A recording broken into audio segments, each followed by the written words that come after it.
Simplicity, patience, compassion. These three are your greatest treasures. Simple in actions and thoughts, you return to the source of being. Patient with both friends and enemies, you accord with the way things are.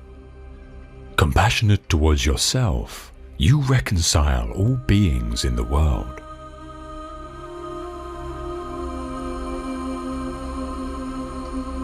Taoism is the art of being in the world, for it deals with the present, ourselves. It is in us that God meets with nature, and yesterday parts from tomorrow. The present is the moving infinity, the legitimate sphere of the relative. Relativity seeks adjustment. Adjustment is art. The art of life lies in a constant readjustment to our surroundings.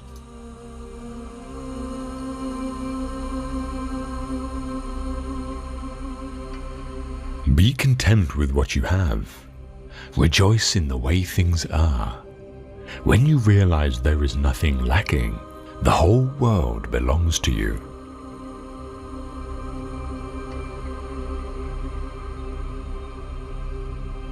Let your eyes see what they see, not what others want you to see. Let your ears hear what they naturally hear, not what others want you to hear. Let your mouth speak your mind freely, and not be constrained by other people's approval or disapproval. Let your mind think what it wants to think, and not let other people's demands dictate your thoughts. If your senses and your mind are not allowed to do what they want to do naturally, you are denying them their rights.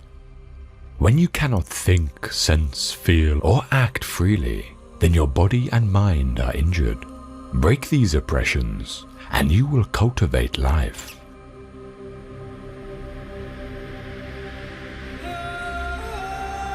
Be careful what you water your dreams with. Water them with worry and fear, and you will produce weeds that choke the life from your dreams. Water them with optimism and solutions, and you will cultivate success. Always be on the lookout for ways to turn a problem into an opportunity for success. Always be on the lookout for ways to nurture your dream.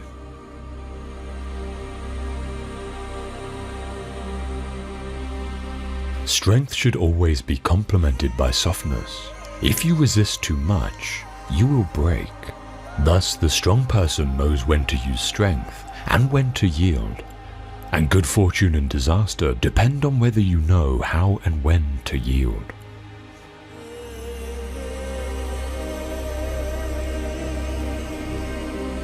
Those who do not know how to suffer are the worst off. There are times when the only thing we can do is to bear our troubles until a better day.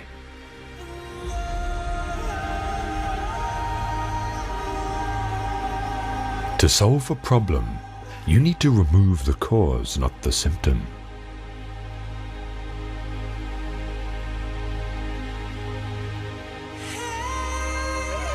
To know and to think we know not is the crown.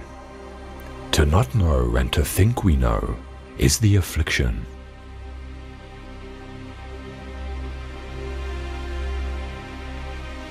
Knowing others is intelligence. Knowing yourself is true wisdom. Mastering others is strength. Mastering yourself is true power.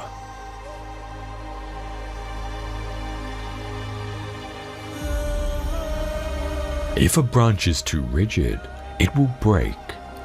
Resist and you will perish. Know how to yield and you will survive.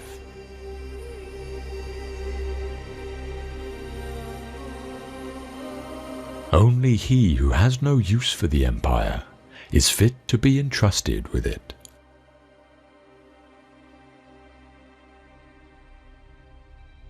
At the center of your being, you have the answer. You know who you are, and you know what you want.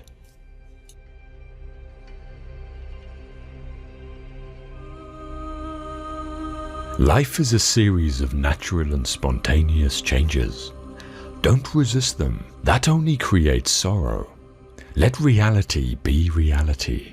Let things flow naturally forward into whatever way they like.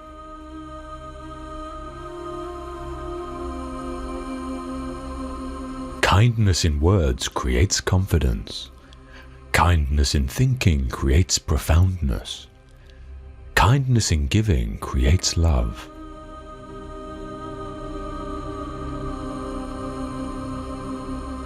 A person with a mind is bound to be filled with conceptions. These conceptions prevent him from knowing things directly, so a person with a mind shall never really know.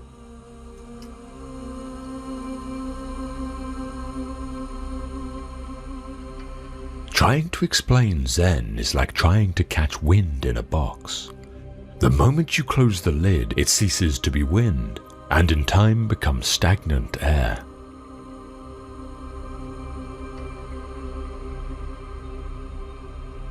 A good traveler has no fixed plans and is not intent on arriving.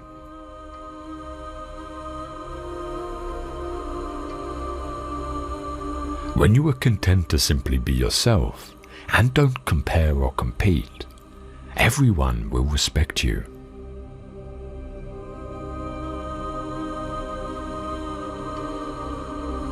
The fact is that those who do not see themselves but who see others, who fail to get a grasp of themselves but who grasp others, take possessions of what others have but fail to possess themselves. They are attracted to what others enjoy but fail to find enjoyment in themselves.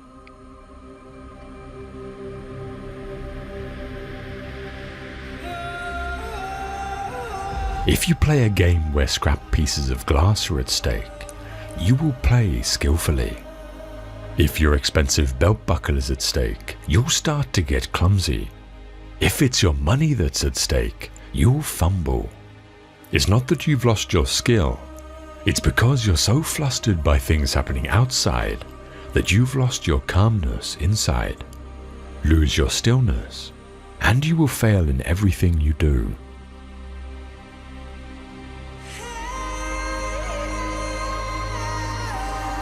A man with outward courage dares to die. A man with inner courage dares to live.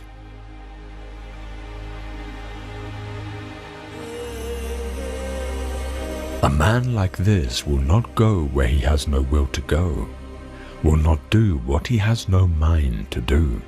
Though the world might praise him and say he had really found something, he would look unconcerned and never turn his head.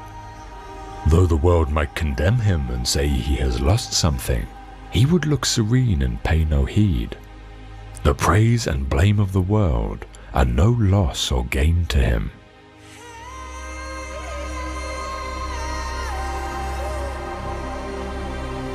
Things joined by profit when pressed by misfortune and danger will cast each other aside.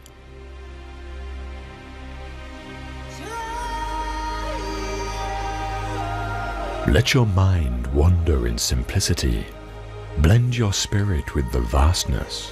Follow along with things the way they are, and make no room for personal views. Then the world will be governed.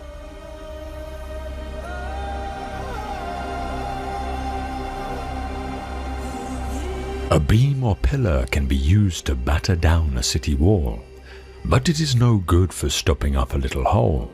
This refers to a difference in function. Thoroughbreds like Qiji or Huali could gallop 1,000 li in one day, but when it came to catching rats, they were no match for the wildcat or the weasel. This refers to a difference in skill. The horned owl catches fleas at night and can spot the tip of a hair.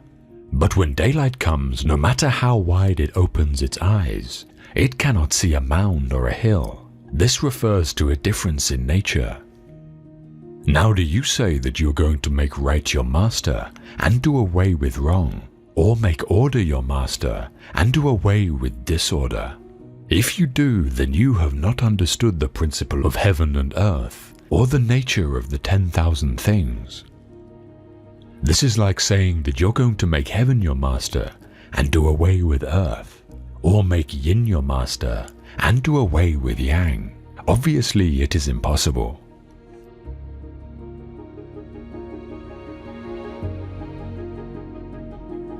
We may be floating on Tao, But there is nothing wrong with steering. If Tao is like a river, it is certainly good to know where the rocks are.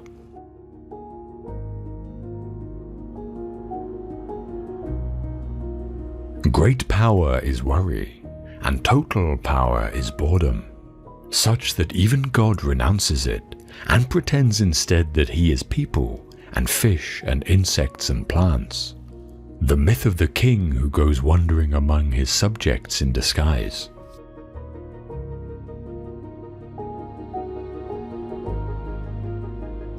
Travel is such a wonderful experience, especially when you forget you are traveling. Then you will enjoy whatever you see and do. Those who look into themselves when they travel will not think about what they see. In fact, there is no distinction between the viewer and the scene. You experience everything with the totality of yourself, so that every blade of grass, every mountain, every lake is alive and is a part of you. When there is no division between you and what is other, this is the ultimate experience of traveling.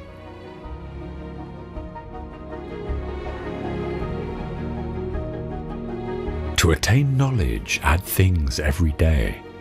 To attain wisdom, remove things every day.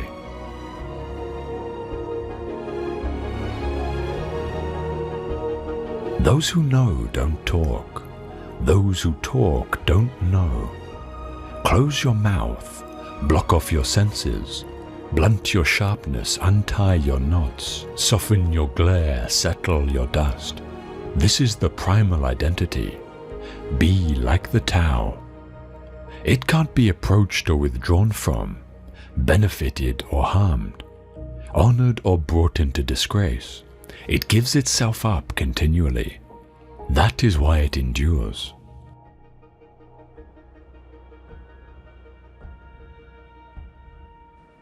You have only to rest in inaction, and things will transform themselves.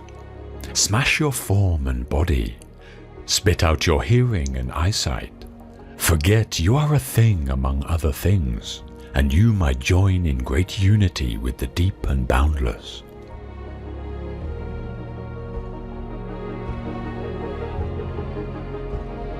The Tao is clear, yet this clarity requires you to sweep away all your clutter. At all times, watch out for your own stupidity. Be careful of how your mind jumps around. When nothing occurs to involve your mind, you return to true awareness. When unified mindfulness is purely real, you comprehend the great restoration. The ridiculous ones are those who try to cultivate quietude. As long as body and mind are unstable, it is madness to go into the mountains.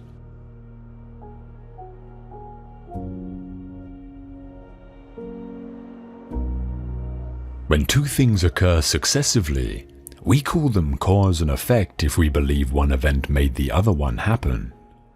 If we think one event is the response to the other, we call it a reaction. If we feel that the two incidents are not related, we call it a mere coincidence. If we think someone deserved what happened, we call it a retribution or reward depending on whether the event was negative or positive for the recipient. If we cannot find a reason for the two events occurring simultaneously or in close proximity, we call it an accident. Therefore, how we explain coincidences depends on how we see the world. Is everything connected so that events create resonances like ripples across a net? Or do things merely co-occur and we give meaning to these co-occurrences based on our belief system? Lao Tzu's answer, it's all in how you think.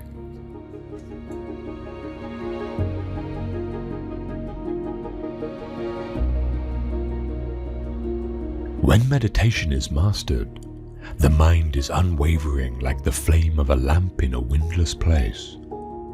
In the still mind, in the depths of meditation, the self reveals itself. Beholding the self by means of the self, an aspirant knows the joy and peace of complete fulfillment. Having attained that abiding joy beyond the senses, revealed in the stilled mind, he never swerves from the eternal truth.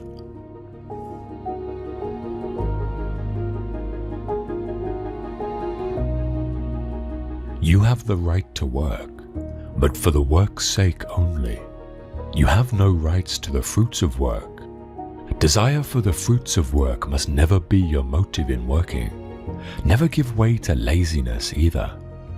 Perform every action with your heart fixed on the Supreme Lord. Renounce attachment to the fruits. Be even-tempered in success and failure, for it is this evenness of temper which is meant by yoga. Work done with anxiety about results is far inferior to the work done without such anxiety, in the calm of self-surrender. Seek refuge in the knowledge of Brahma. They who work selfishly for results are miserable.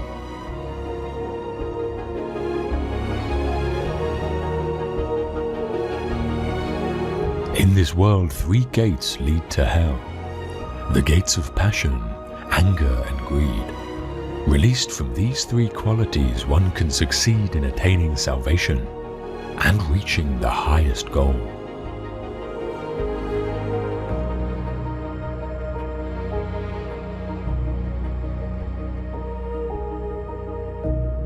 You are what you believe in. You become that which you believe you can become.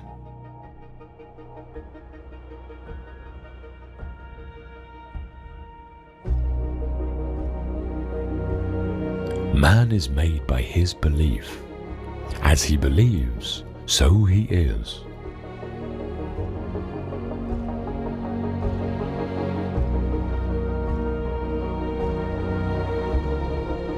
Seek refuge in the attitude of detachment, and you will amass the wealth of spiritual awareness. The one who is motivated only by desire for the fruits of their action and anxious about the results is miserable indeed.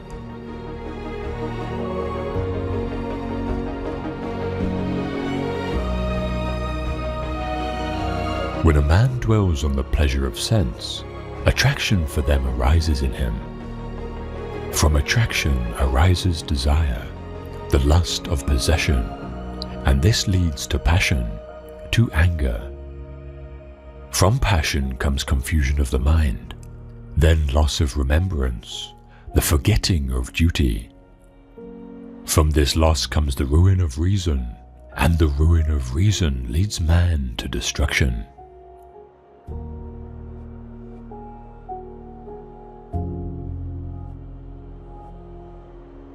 Look to this day, for it is life, the very life of life.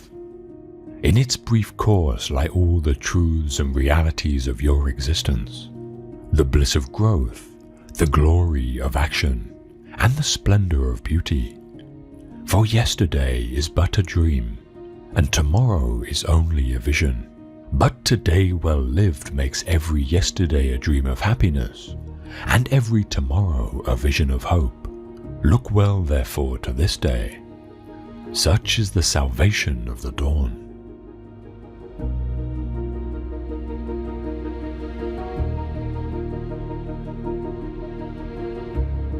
The soul who meditates on the self is content to serve the self and rests satisfied within the self.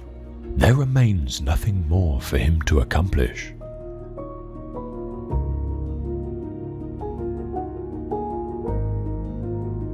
One who performs his duty without attachment, surrendering the results unto the Supreme Lord, is unaffected by sinful action, as the lotus is untouched by water.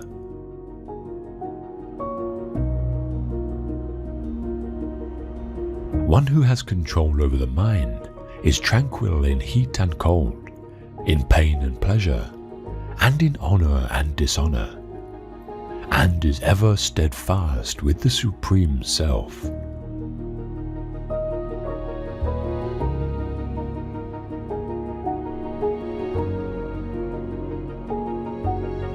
One should strive to employ oneself to uplift oneself. One should never dishonor oneself. The self is one's friend, as well as one's enemy.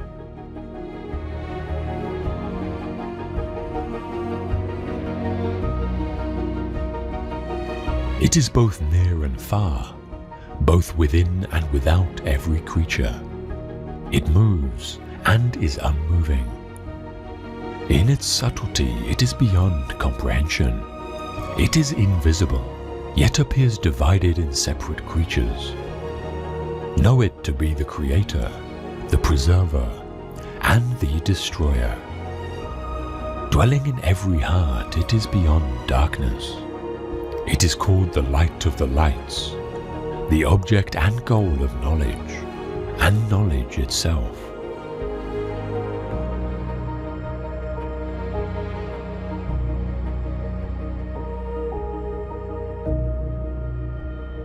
It is better to strive in one's own Dharma than to succeed in the Dharma of another. Nothing is ever lost in following one's own Dharma, but competition in another's Dharma breeds fear and insecurity.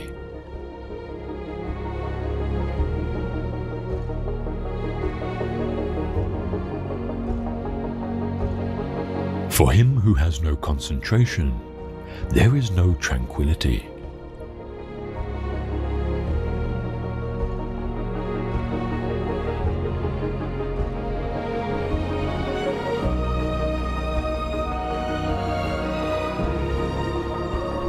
Death is as sure for that which is born, as birth is for that which is dead. Therefore grieve not for what is inevitable.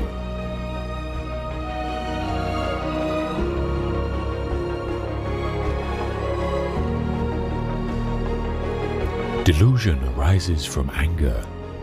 The mind is bewildered by delusion. Reasoning is destroyed when the mind is bewildered. One falls down when reasoning is destroyed.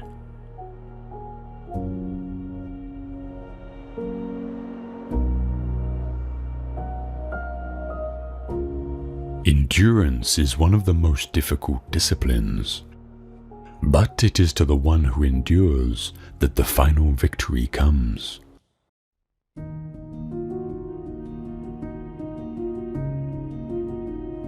Let us rise up and be thankful, for if we didn't learn a lot, at least we learnt a little. And if we didn't learn a little, at least we didn't get sick. And if we got sick, at least we didn't die. So let us be thankful.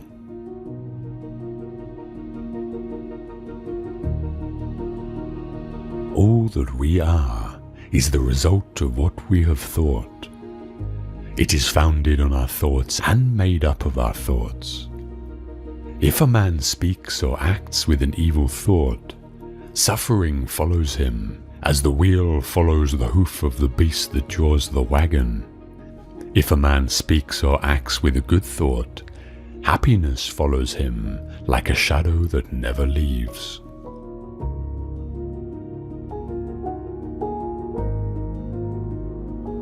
Holding on to anger is like grasping a hot coal with the intent of throwing it at someone else. You are the one who gets burned.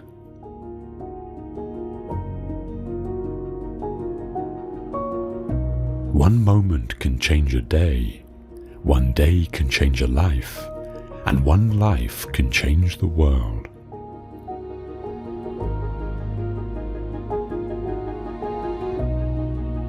Be where you are, otherwise you will miss your life.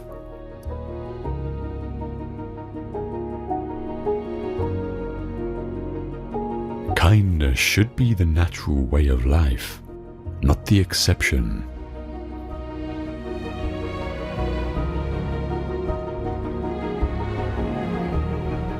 It is better to travel well than to arrive.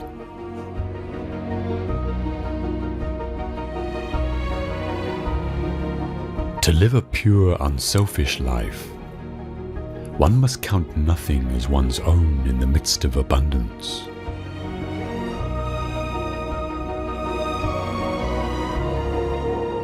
Whatever a monk keeps pursuing with his thinking and pondering, that becomes the inclination of his awareness.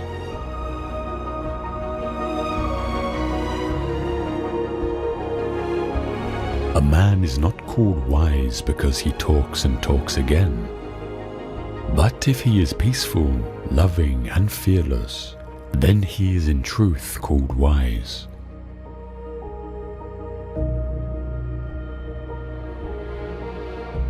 You will not be punished for your anger. You will be punished by your anger.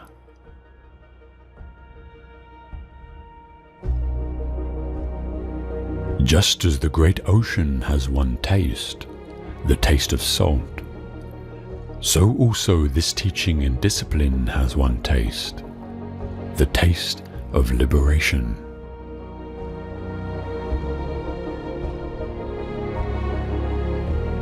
The root of suffering is attachment.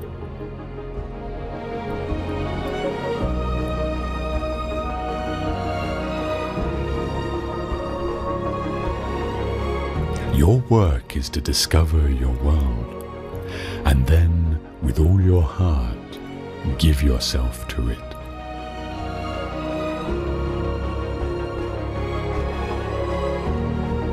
There is no fire like passion. There is no shark like hatred. There is no snare like folly. There is no torrent like greed.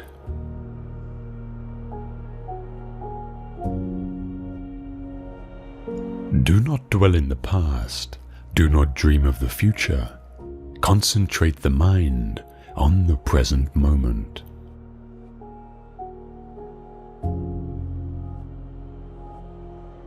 Happiness will never come to those who fail to appreciate what they already have.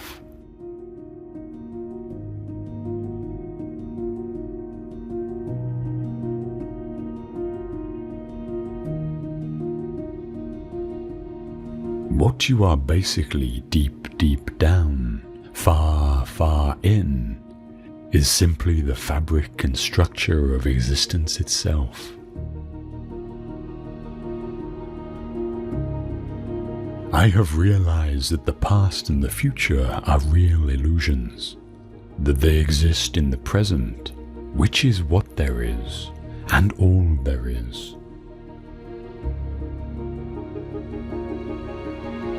You are a function of what the whole universe is doing, in the same way that a wave is a function of what the whole ocean is doing.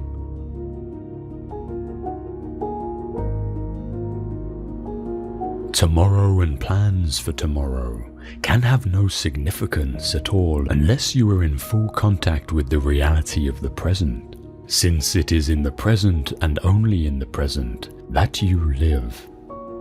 There is no other reality than present reality, so that even if one were to live for endless ages, to live for the future would be to miss the point everlastingly.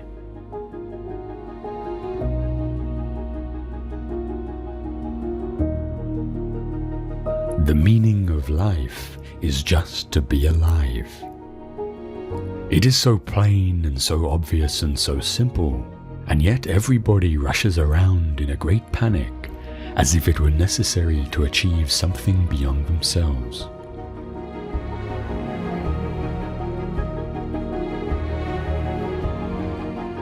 When you get free from certain fixed conceptions of the way the world is, you find it is far more subtle and far more miraculous than you thought it was.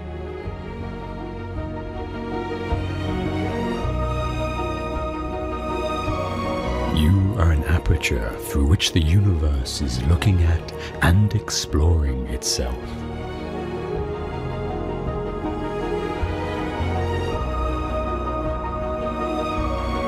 The only way to make sense out of change is to plunge into it, move with it, and join the dance.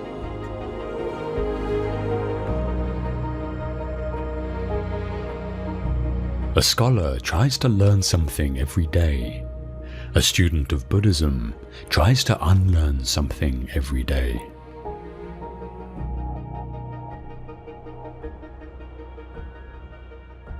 I'll tell you what the hermits realize. If you go off into a far, far forest and get very quiet, you'll come to understand that you're connected with everything.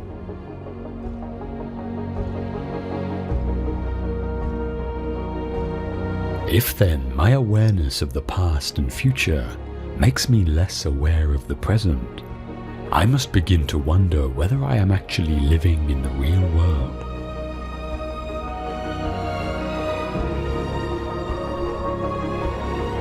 Meditation is the discovery that the point of life is always arrived at in the immediate moment.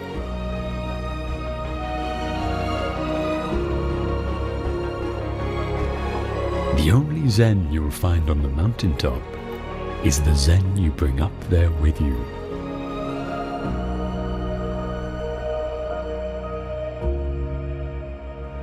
Muddy water is best cleared by leaving it alone.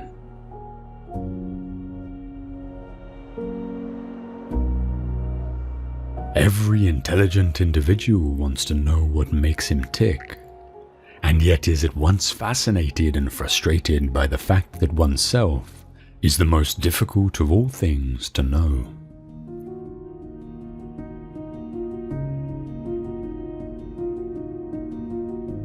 Problems that remain persistently insoluble should always be suspected as questions asked in the wrong way.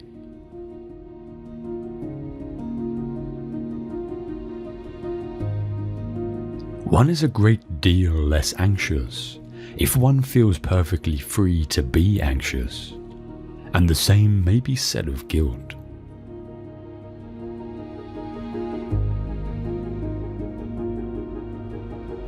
If you say that getting the money is the most important thing, you'll spend your life completely wasting your time. You'll be doing things you don't like doing in order to go on living. That is, to go on doing things you don't like doing, which is stupid.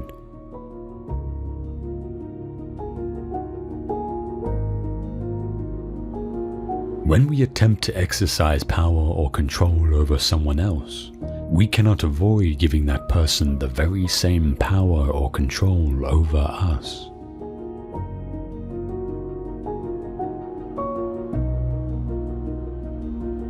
Things are as they are. Looking out into the universe at night, we make no comparisons between right and wrong stars, nor between well and badly arranged constellations.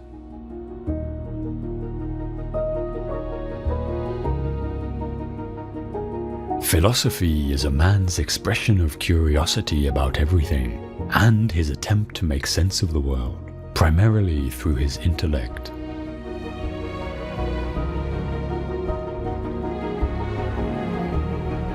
Zen does not confuse spirituality while thinking about God while one is peeling potatoes.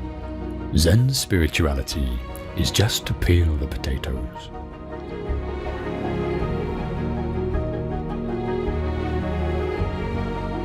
If we cling to belief in God, we cannot likewise have faith, since faith is not clinging, but letting go.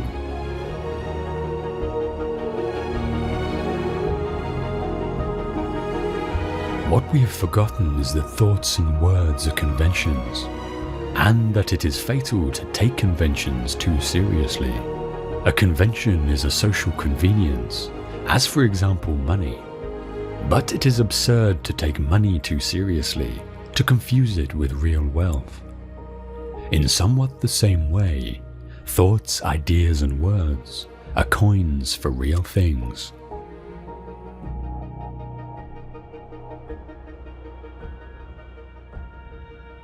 Other people teach us who we are.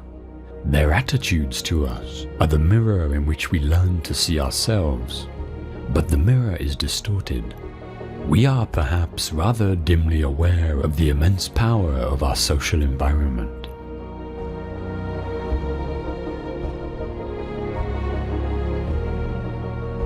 It's like you took a bottle of ink and threw it at the wall. Smash! And all that ink spread. And in the middle it is dense, isn't it? And as it gets out to the edge, the little droplets get finer and finer, and make more complicated patterns, see?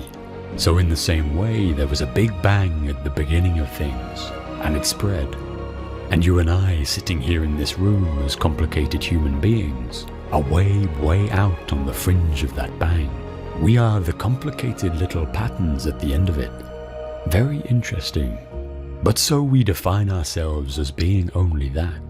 If you think that you are only inside your skin, you define yourself as one very complicated little curlicue, way out on the edge of that explosion, way out in space and way out in time. Billions of years ago you were a big bang, but now you're a complicated human being.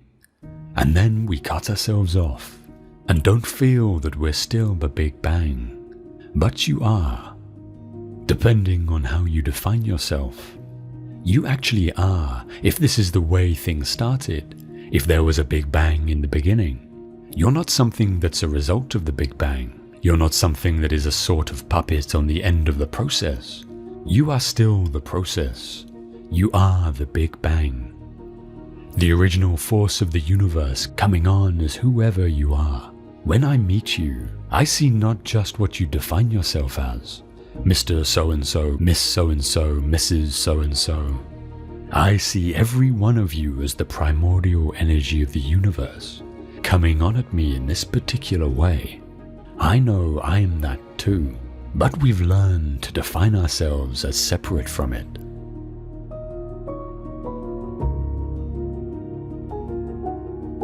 Just as a snake sheds its skin, we must shed our past over and over again.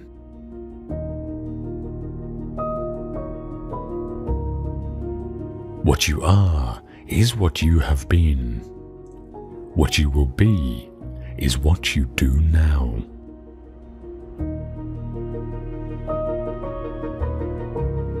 Even as a solid rock is unshaken by the wind, so are the wise unshaken by praise or blame.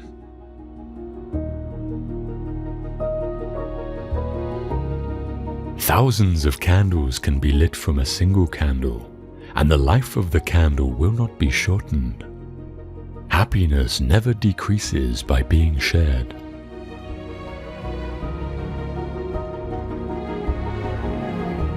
We are shaped by our thoughts. We become what we think. When the mind is pure, joy follows like a shadow that never leaves.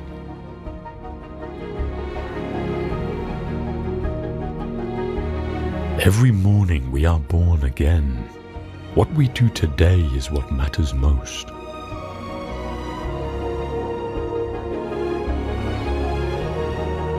Do not look for sanctuary in anyone except yourself.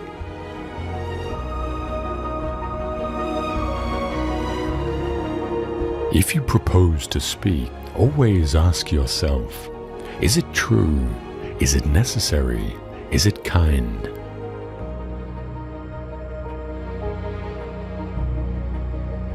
No one saves us but ourselves. No one can and no one may. We ourselves must walk the path.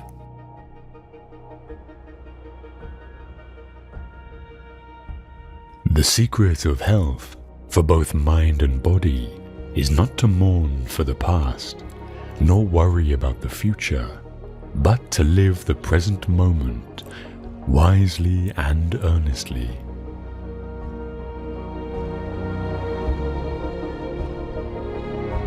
Drop by drop is the water pot filled. Likewise, the wise man, gathering it little by little, fills himself with good.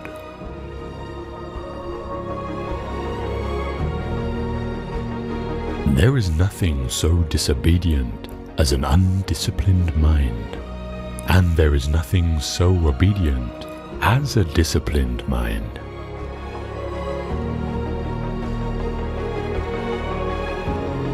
If you find no one to support you on your spiritual path, walk alone.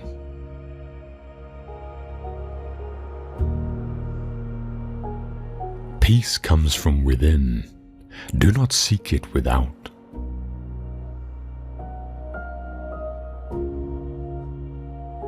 Have compassion for all beings, rich and poor alike.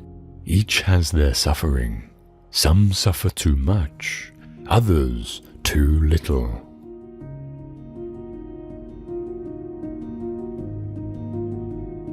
If your compassion does not include yourself, it is incomplete.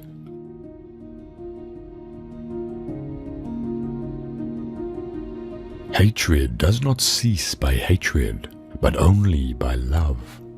This is the eternal rule.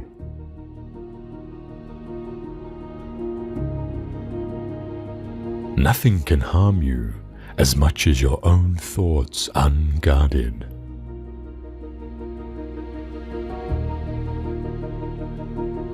In the sky, there is no distinction of east and west. People create distinctions out of their own minds, and then believe them to be true.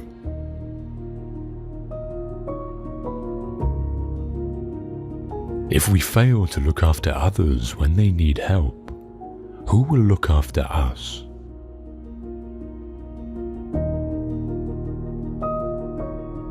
A generous heart, kind speech, and a life of service and compassion are the things which renew humanity.